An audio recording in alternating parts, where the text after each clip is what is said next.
Hey everyone, Sophia here for my great challenge. Welcome back to my channel and my new series Adventures in Sewing. It's deviating from the regular content of my channel, but you know what? I'm on vacation, so I'm gonna do this. And tomorrow I'm resuming cleaning. I gotta take down Christmas because a certain somebody we know and love has to have Christmas taken out before the first of the year.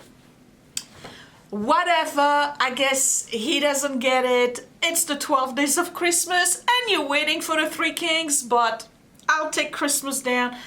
In exchange, I don't have to eat the dreaded black eyed peas. So there you go. Well, that's not true. He makes me eat them every year. All right, so the stuff we do for our hobbies, right? Okay, so today I'm finishing it. I'm doing the collar and the cuffs and the band at the bottom, and then we're gonna have a giggle when I don't fit in it.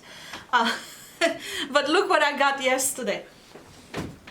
It came in the mail. This is the fat suit. I'm gonna call it what it is, okay? It's a fat suit. All right, let's be clear. This is called the Fabulous Fit.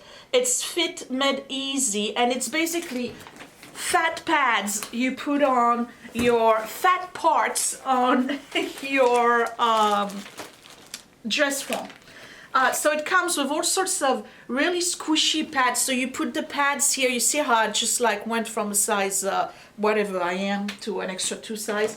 It's got shoulders, right, for girls who are built like bears like me. It's got, you know what that is. What else? It's got the little ones like this for when you have pecs. I don't. So we're gonna put them like this in a row, okay? And then you can also use that for the fat you have in your neck, which I do. That's gonna be fun. And there's a whole bunch of parts. I got it on eBay. It was less expensive than what's on Amazon. Amazon, they want 79 something. I got it for 40 bucks on eBay. And then it comes with a stretchy type jersey t-shirt. Right? So what you do is that you place the t-shirt and then you insert, oh, there's 2 of them. Has come. Okay, this one is a turtleneck. And then this one is a no neck. Oh, I see. It's for those that have the neck. Mine doesn't. It doesn't have a neck, so I'll have to use the other one. So anyway, so it's really, really cool. I can't wait to use that and do my measurements. Anyway, I have to thank everybody. I keep on learning. I'm telling you, it's like having my mom next to me. You guys are giving me so many good advice and you're being very kind, okay? I really expected folks to just be like the sewing police, you know? And you're not, which I think is great because you all understand I'm here to learn. And like I said, I really don't know what I'm doing, but I'm trying, right? And I'm very, very enthusiastic about it. So there's a few things I want to share. They're not really corrections, but they are tips.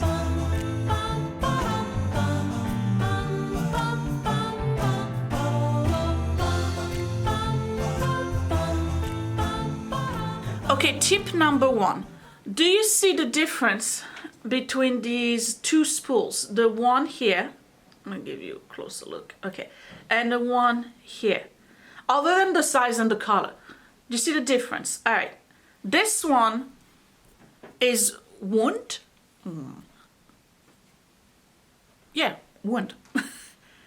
Parallel, right? Like, right, it's parallel. You can see that all the threads are just parallel. This one, you can see this kind of like a zigzag, and you probably see it a little bit better because it's kind of like a shiny fabric. So this one is going like this, right? In a crisscross. The other one like that. The other one like this. Okay. Guess what? You don't put them the same way on your machine. I had no idea. My whole life I saw my mom put her spool, regardless of the kind of spool she got, the same way. And then one of you said something about it. No. These go vertical and these go horizontal. And that makes sense, because if you put this one vertical, it just pulls the thread like this evenly. You don't have any problems with tension. You are looking at the side of my Brother HC1850, which I really like. Okay, so for the longest time, as I'm quilting and stuff, I'm putting my spool here, regardless of whether it's this kind of spool or whether it's this kind of spool. Okay, so this unravels the proper way. But what do you do when you have this kind of spool that's all in one line, okay, like a cable thing, all right? I tried to see if maybe this can be pivoted, and no, it doesn't. I can remove it, but it doesn't pivot. There's no latch button, whatever, to do this. So I went downstairs and I found this. Now this I always thought was used for the purpose of having two bobbins when you're doing twin needles. Yes, there is such a thing as a twin needle where there's a thread here and a thread here, and you go like on the edges of a gin. Okay, all right, watch this. Are you ready for that? Mind blown. This is how you do it. This little gizmo here goes where you put the bobbin, and you just insert this here, and when it uses it or dispenses it, it dispenses it like this, right? Without giving it tension or anything. I'm mind blown. I cannot believe I did not know that.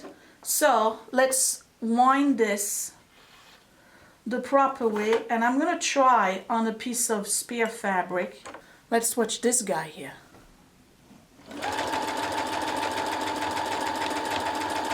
Well, would you look at that?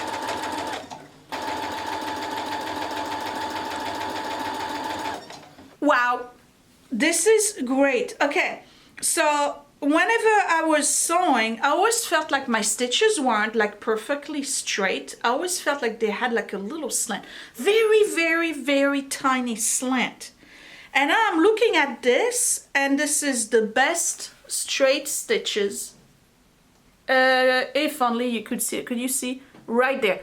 It's the best straight stitches my machine has ever given me. I love learning. This is great. Oh, thank you so much. This is crazy. Did you know that? I mean, really, comment down below. Tell me if you knew that. So remember, the modern kind of spools that are crisscrossing, and they're really pretty, and they show like the shine and stuff. Like you can see there's a crisscross. We're gonna call them X. Okay. The X bobbins go horizontal. The old-fashioned straight, like the cable guy cables, bobbin, go vertical. Every machine who has a spool holder, it either stays this way or goes up, or you have the extra. I'm mind blown. Mind blown. Okay, let's get sewing. Okay, so here's something else I've learned on the importance of reading your pattern, because it clearly states right here, finishing for seams will not be shown in the following illustrations. Okay, and finishing for seams is basically the zigzag on the edges so that the fabric doesn't fray. Now there's different ways of doing it. Obviously it's too late for me to do that. You can do it with pinking shears, which I'm going to purchase because I think it's probably the cost-effective way of doing it. You don't spend a lot of thread on it. You just do that little, you know, sawtooth pattern on the edges of your fabric before you sew it. Anyway, so step 5 is stitch the end of sleeves band together. Okay, obviously I got to iron them first.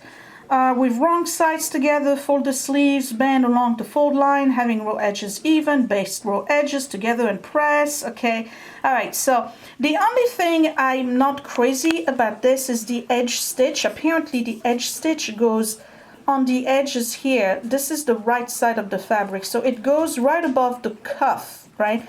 I would think that it would goes right here on the edges. But I'm looking at my own sleeves and they don't have that, so I guess that's correct. We're gonna do it the way they want us to do it. So let me press, I'll be right back. So just like I did with the sleeve yesterday, I made the first cuff off camera so that I could learn how to do it and show you what it's going to look like. And I understand now why we have the finishing stitch here, the edge one not here. It looks pretty finished, right? So if you look on the inside, I'm going to have to flip it around. You have your 2 rows here, your 2 stitches, your double stitching, the regular stitching, and then the stay stitch. And then I did finish the edges with a zigzag because the fabric was fraying, probably because it's in a circle. And then what you do is that you press this seam towards the sleeve. And what happens when you do that, and you put this back together, and you do that finishing stitch right here, it basically secures that edge here. It secures it upward. It pretty much sews it. So that's what it looks like. Let's make one so you have a better understanding, but I think I did pretty good. And again, I'm a little tiny off here, but that's, you know, for first time it's not too bad. First thing we're doing is, this is your sleeve.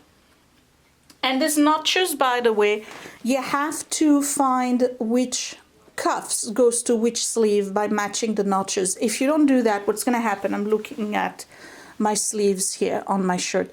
What happens if you don't do that is that you end up with this cuff on this arm and this cuff on this arm, and they're basically off, right? You don't want that. So we're going to open this.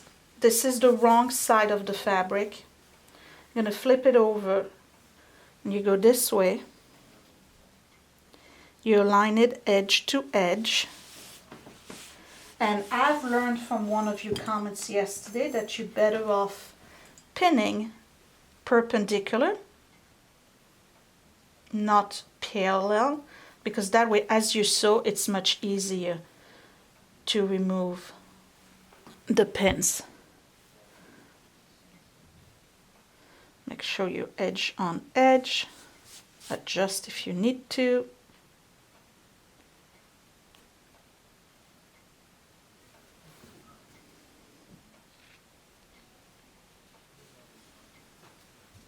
And here we're going to stitch at 5/8 of an inch from one end to the other.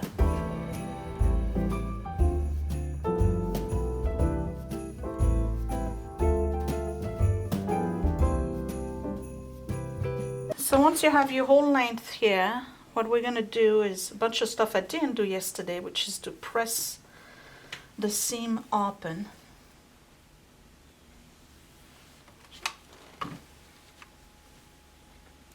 It is much easier to work when the seam is open. Now, we're going to flip it inside out.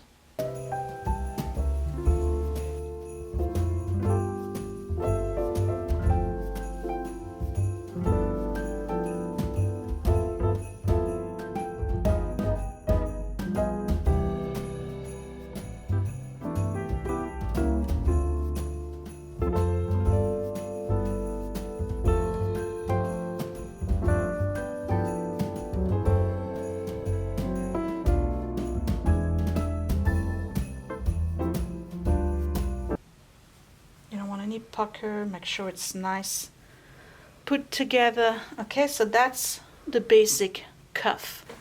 All right, so here's the sleeve that's not done, and what you're going to do is flip your cuff so that the finished side goes towards the sleeve and the unfinished side goes towards the edges here, and you're just going to go ahead and insert this. Now you want to find your seam so you can match your seam, unlike me. Alright, so you see, when you flatten and iron and press your seams first, it's much easier, right? I didn't do that yesterday. I had to kind of figure out how to do things. Okay, you probably see better this way. Alright, so I'm going to start here. I'm just going to go ahead and take the pin off that I had here and apply this one on it. And we're going to repin. repin. Boom. All right. And now you see I have my 2 notches. Now my 2 notches are matching, so I'm just gonna match the 2 notches.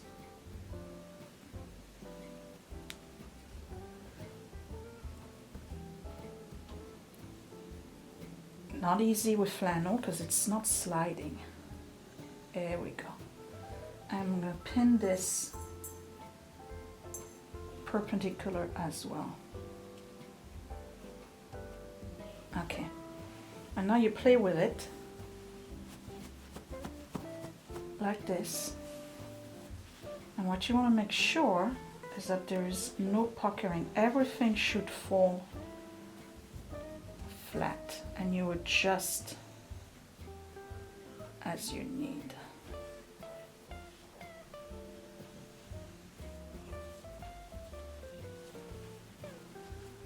If it's not working, you pull on the sleeve here, hold this flat and pull on the sleeve here a little bit. It's going to help you adjust the fabric. You also don't want your sleeve to be twisted because that would mess you up as well. Alright, so let's make sure everything is nice and flat. If you cut properly, it should not be a problem. Alright, see? Alright, so now that everything is nice and flat in there, I'm just going ahead and pin it. And I'm only pinning temporarily because I'm going to baste.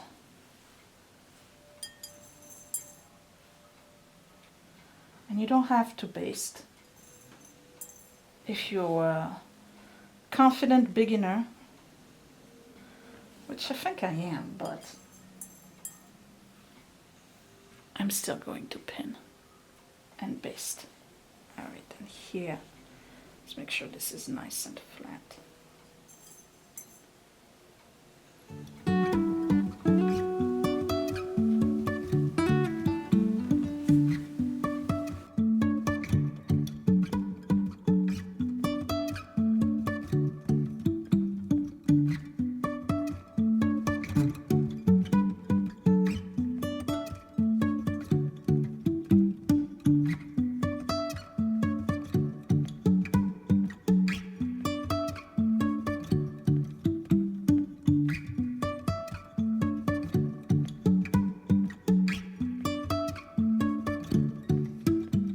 So this is basted all around, and what I'm going to do now is remove the pins because they are pulling the fabric a little bit this way or that way, and I'm going to press this before I actually sew it because I really want everything to be flat. And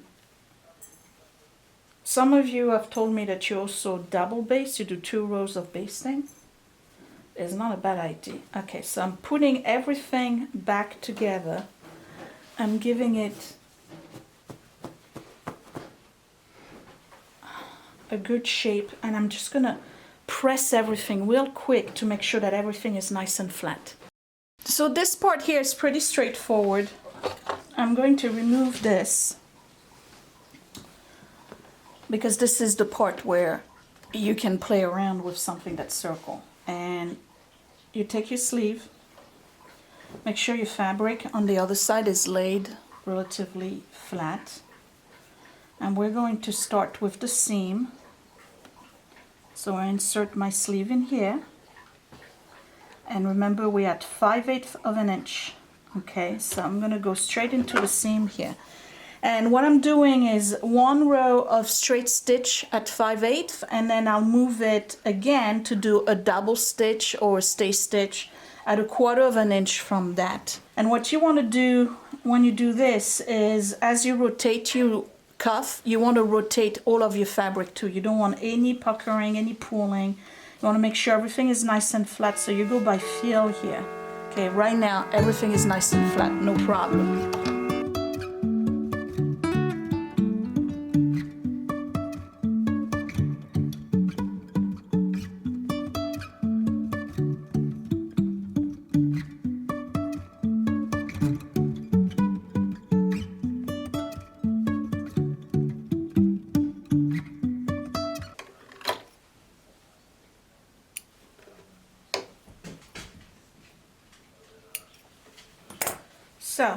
I'm just gonna turn it the right side.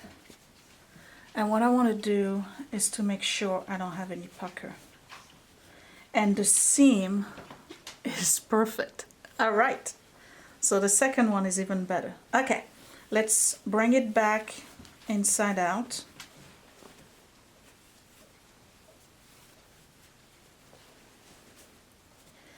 And now I'm gonna go ahead and do my second row, starting at the seam. I'm gonna turn everything around. There we go. Okay.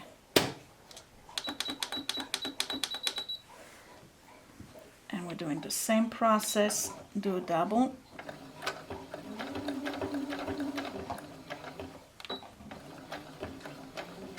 And this is inside the seam, all right, so it doesn't really matter if you're super straight or what, but just, you know, try to do a good job anyway.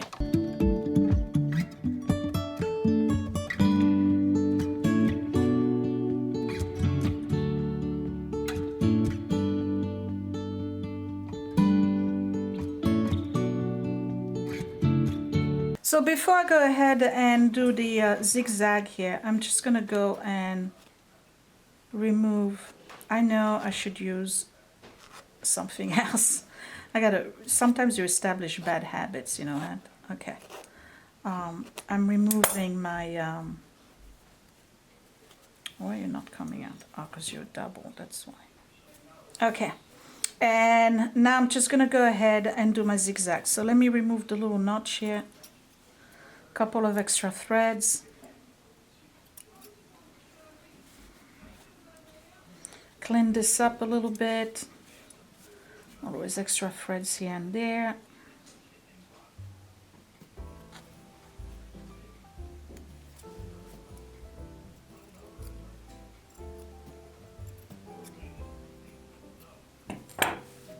Right. Set my machine on zigzag, and I'm just going to go ahead and do a zigzag all along the edges here.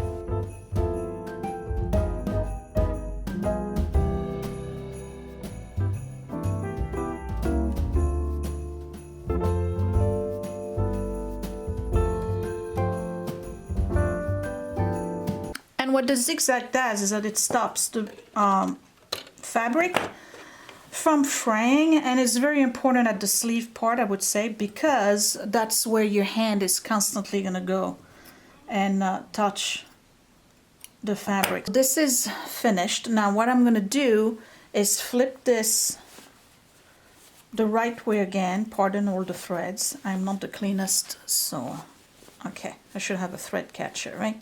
Okay, so now what I'm going to do is press this with the seam, this seam right here, going towards the sleeve. All right, so I want to give it a good press, and then when I come back, we'll do the finishing decorative stitch right here. And for the edge stitch, what I'm doing is I'm going to fold this a little bit like this, so it doesn't take too much room on this side. I'm going to start it at the seam again because it's easier and it's prettier. You don't get to see too much of the forward and backward. And I'm moving at about 1/8 of the edges here. All right, 1/8 from the beginning of the main body, the pink fabric, not the hot pink, the plaid. So I'm going to drop my needle down. I'm going to do a couple of stitches forward, a couple of stitches backward, one more. All right, and I'm going to stay, I'm using the edges here, the inner part of my foot as a guide. I'm going to keep that exactly on this line so that that particular edge stitch, which I've changed color by the way, I'm doing the light pink, not the hot pink color, is going to stay at exactly 1/8 along this mark here. But you want to go slow because it's so easy to go off. And then remember to rotate your sleeve as you do that, so that way you don't get a big jumble mess on the side. Go slow.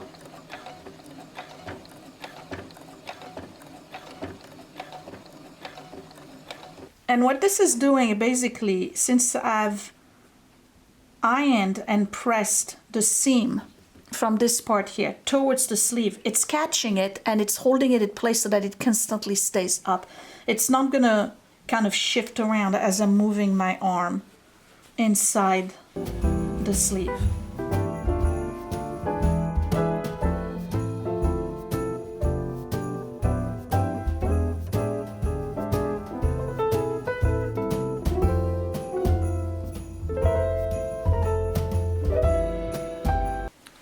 And here we go. Do you see? This is the edge stitch. Now, I would have thought they wanted it here, but I kind of have an idea why, because sometimes when you do it here, it kind of like makes the whole end of the cuff wavy. And let's look at the seam. Pretty good. And then on the inside, this is what it looks like. Alright, so let me press this, remove the unsightly threads here and there, and then we're ready to move on with the collar. So before I do the collar, I'm going to do the band that's at the bottom. It's the exact same process, absolute exact same process. So I'm not going to bore you with that in the interest of keeping the video short. So I will see you when I come back and I have this done. So here's the band at the bottom. Same process, except it's not in a circle, it's just in straight. Don't mind the mess over there. And I figured out why we're doing this little decorative stitch here. It didn't make sense on the sleeve, but it makes sense here. It holds the whole back, this particular bottom part here, from gaping open. It just literally holds it, because as I was ironing, I was like, well, wait a second. Before I did that stitch, that decorative stitch, how does this thing not gape open and unfold itself? Well, there you have it. It's because you're doing this decorative stitch. So let's look at the seams.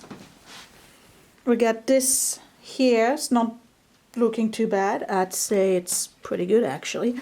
And then this one here, I think I'm a little off. Not by much, but a little off. See, now seams for me is not hard because I quilt, so... Right, this is what it looks like, and I don't know about you guys, but it's starting to look like a robe. You know what, it's kind of getting late. I'm gonna stop here. Sometimes it's just like gambling, you gotta learn when to stop, right? So this is looking really good. I'm happy with this. Again, thank you all for all of your advice. You let me know down below what I did wrong this time around. I think I've done pretty much everything you guys have asked me to do at this point. And I've made corrections. The only thing I don't have is the edge, you know, the finishing on the seams that I've done previously, but I'm gonna get pinking shears and I'll do that at a little time. But this is looking really good. I haven't tried it on. I wanted to surprise. I think I fit. I think I fit. So anyway, I will see you in the next video. In the next video, we'll do the collar and the belt and we'll be done. So thumbs up if you still like this series. I will see you later. Thanks for watching, you guys. Bye.